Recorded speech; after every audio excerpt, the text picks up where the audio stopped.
हाय मैं रवि के बिंदास बोल में आपका स्वागत है। उत्तराखंड में भ्रष्टाचार की जड़ें कितनी गहरी हैं ये तय कर पाना बड़ा मुश्किल है। अभी हाल ही में 24 जुलाई 2022 को UKSSC यानी Uttarakhand subordinate service selection commission का घोटाला उजागर हुआ और वो घोटाला उजागर किया STF ने। इस STF का गठन माननीय मुख्यमंत्री पुष्कर सिंह धामी जी ने करवाया। उनके पास शिकायतें गई तो उन शिकायतों के निपटारे के लिए उन्होंने कहा भैया STF जाओ और खुलासा करो इस घोटाले का। तो घोटाला खुलासा हो गया। अब इस घोटाले के खुलासे से उत्तराखंड के जो लोग हैं वो हैरान नहीं हुए, हैरान वो इस बात पे हुए कि यहाँ खुलासे भी हो सकते हैं। दरअसल जब से ये उत्तराखंड बना है यहाँ घोटाले पे घोटाले, अनगिनत घोटाले हो रहे हैं। भ्रष्टाचार से नौकरियां खरीदी जाती हैं, बेची जाती हैं, लेकिन सबको पता है ये बात, लेकिन सब मौन रहना चाहते हैं। पक्ष और विपक्ष की जुगलबंदी से ये धंधे चलते रहे। चौथा स्तंभ मीडिया, वो भी सत्ता पक्ष और विपक्ष के साथ मिलजुल कर मौन रहा। वो वही काम करता रहा कि सूचना मिली और छाप दी, यानी या सूचना मिली वो दिखा दी। अपनी ओर से कुछ भी खोजी पत्रकारिता के तौर पर या जो पत्रकार की सजग भूमिका होती है वहां पर कहीं पर भी रोशनी नहीं डाली गई इस उत्तराखंड में। अब 22 साल के बाद जब मैं उत्तराखंड में वापस आया तो मैंने बड़े बुरे हाल देखे। मैं रामनगर की बात करूँ तो रामनगर में भी कुछ पत्रकार है। मैं इलेक्ट्रॉनिक मीडिया की बात कर रहा हूँ, प्रिंट मीडिया की बात नहीं कर रहा हूँ, मैं डिजिटल और वेब पोर्टल्स की बात कर रहा हूँ। सबके सब हैरान। जो सरकार प्रशासन शासन बोल रहा है वही छाप रहे हैं, वही दिखा रहे हैं, वही बोल रहे हैं, अपनी ओर से कोई नई चीज सामने नहीं लेके आ रहे।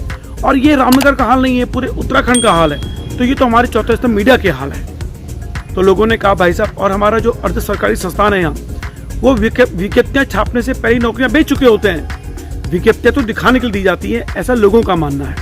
यानी उत्तराखंड में चाहे वो किसी की भी सरकार रही हो, यहाँ भ्रष्टाचार चरम पर रहा है, लेकिन खुलासे कभी सामने नहीं आ पाए। लोग मन में दबा के रहे इन चीजों को। अब चूंकि नए मुख्यमंत्री हैं, ऊर्जावान मुख्यमंत्री हैं, त्वरित फैसले लेने वाले मुख्यमंत्री हैं, तो उन्होंने STF का गठन किया और आज खुलासा हो गया। लेकिन इस भ्रष्टाचार को खोलने के पीछे एक और नाम है और वो नाम है भुवन कापड़ी जी का। कौन है भुवन कापड़ी जी?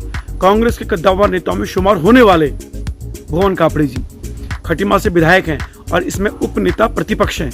वो भुवन कापड़ी जिन्होंने माननीय मुख्यमंत्री पुष्कर सिंह धामी को तीसरी बार चुनाव में उतर रहे थे उनको हराया। यानी 2 बार ऑलरेडी खटीमा से विधायक थे हमारे धामी जी, तीसरी बार विधायक चुनाव लड़ रहे थे मुख्यमंत्री रहते हुए। भुवन कापड़ी ने समनाक हार से हराया उन्हें। वो है भुवन कापड़ी जी। तो भुवन कापड़ी से मैं मिला बजट सत्र के दौरान देहरादून में, तो उनसे चर्चाओं का लंबा दौर चला। उनका मैंने इंटरव्यू लिया। तो इंटरव्यू लेते समय 2 बार उन्होंने कहा, धामी जी के बड़े करीबी मित्र लग रहे हो आप, जो हमसे ऐसे कठिन सवाल पूछ रहे हो। तो उन्होंने कहा कि जो आप कठिन सवाल हमसे पूछ रहे हो ये आपको सत्ता पक्ष से पूछने चाहिए।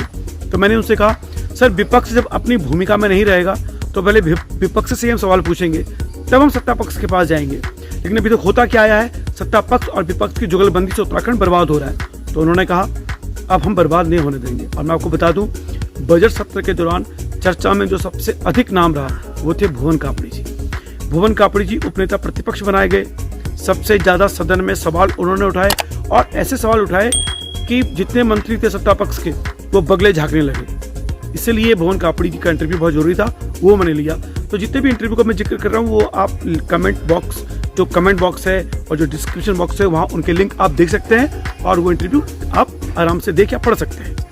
अब मैं वापस आता हूँ भुवन कापड़ी जी पर। तो उन्होंने मुझसे बोला कि रवि, UKSSC भ्रष्टाचार का अड्डा बन चुका है, उसका खुलासा करना है और उसके पीछे में पड़ा हूँ, आप हमारा साथ दीजिए। मैंने कहा सर बिल्कुल, हर पत्रकार ईमानदार तौर से जो इससे जुड़ा है वो आपके साथ खड़ा होगा।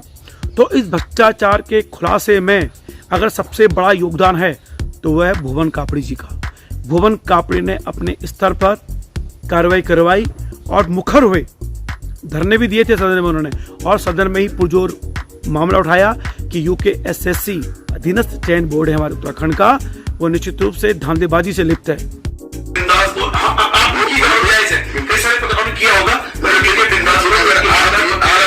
आप ये कहें, अब ईमानदारी तो पत्रकारिता की अब आपसे आज मित्रता हुई पता चल जाएगी कितनी है। आपने अगर जो हमने अधीनस्थ चयन आयोग वाला मुद्दा उठाया, जो सबसे ज्वलंत मुद्दा है, भ्रष्टाचार के खुले आरोप लगाए, आपके चैनल ने कितना चलाया उसे? उन बेरोजगार युवा जिनके माँ बाप, गरीब माँ बाप अपनी कड़ी मेहनत की कमाई, अपने जो है कि अपने जो इच्छाएं दबाकर पूरा शिक्षा में उनको लगा रही है, उनकी तैयारी करा रही है और वो परीक्षा जो है भ्रष्टाचार की भेंट चल जा रही है। सर आपके जोश को देख के लग रहा है आप उत्तराखंड कांग्रेस एक नई दिशा की तरफ बढ़ रही है, यानी मैं उम्मीद करूं कि एक मजबूत मिलेगा। आप उस पर नहीं उठा रहे, आप जो है ऊर्जा प्रदेश इस उत्तराखंड को कहते हैं। इसीलिए पुष्कर सिंह धामी को एसटीएफ बनाने पर एसटीएफ इस मामले पे एसटीएफ को ये कार्रवाई करने के लिए मजबूर होना पड़ा।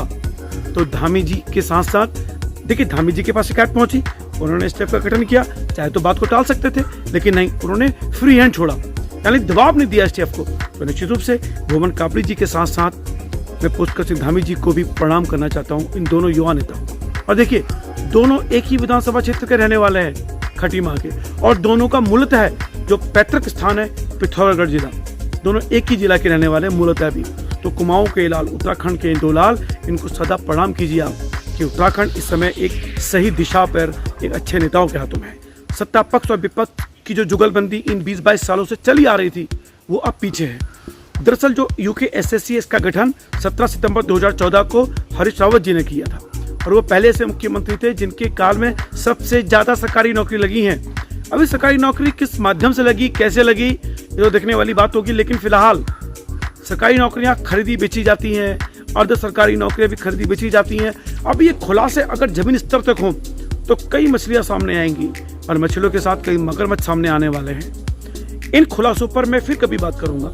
मेरा इस चर्चा को सामने लाने का मकसद ये था कि मैं बताऊं कि इस समय उत्तराखंड सही हाथों में है, पक्ष वो भी सही हाथों में और विपक्ष वो भी सही हाथों में। ये जुगलबंदी नहीं हो सकती, धामी जी और भुवन कापड़ी जी की बीच की जुगलबंदी बिल्कुल नहीं हो सकती। यानी सत्ता की मलाई जो अभी तक पक्ष और विपक्ष मिलकर खा रहे थे, लोग ऐसा बोल रहे हैं, अब नहीं खा पाएंगे।